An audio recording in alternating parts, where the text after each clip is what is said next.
ভয় দেখানো হয় ফোন দিয়ে, নাম কিন্তু দিয়ে দিব টাকা না দিলে। পুলিশের সঙ্গে টাকা পয়সা লোকাল বিএনপি লিডাররা ভাগ বাটোয়ারা করে। এই আসামি কেন করা হয়েছে জানেন? বাণিজ্য করার জন্য। ব্রাহ্মণবাড়িয়াতে আওয়ামী লীগ গত পরশু বা তার আগের দিন একটা মিছিল করেছে।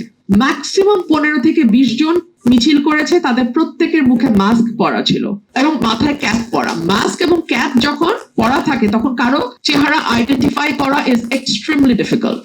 আমি খবর নিয়ে দেখলাম সেই মামলায় 105 জনকে আসামি করা হয়েছে। এবং এই আসামি কেন করা হয়েছে জানেন?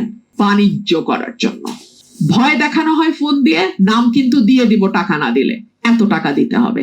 এবং লোকাল বিএনপি লিডারদের পুলিশের সঙ্গে ডিরেক্ট কানেকশন থাকে। পুলিশের সঙ্গে টাকা পয়সা লোকাল বিএনপি লিডাররা ভাগ বাটোয়ারা করে। কোন মামলায় কতজন আসামি দিবে, কিভাবে দিবে সেটা ঠিক করা হয়। তখন গায়েবী মামলা দেয়া হতো। আমরা বলতাম গায়েবী মামলা, ঘোস্ট কেস।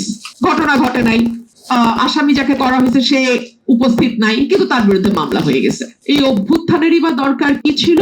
তাহলে আমরা কোন নতুন বাংলাদেশ, নতুন সমাজ, নতুন চিন্তা ইত্যাদি ইত্যাদি ইত্যাদি কথা বলি। একই তো ঘটনা, বরং আরো খারাপ ভাবে ঘটছে। তখন অন্তত বাণিজ্য শব্দটা শোনা যায় নাই, এখন বাণিজ্য যুক্ত হয়েছে ভুয়া মামলার সাথে। সো এই যখন আমাদের মানবাধিকারের পরিস্থিতি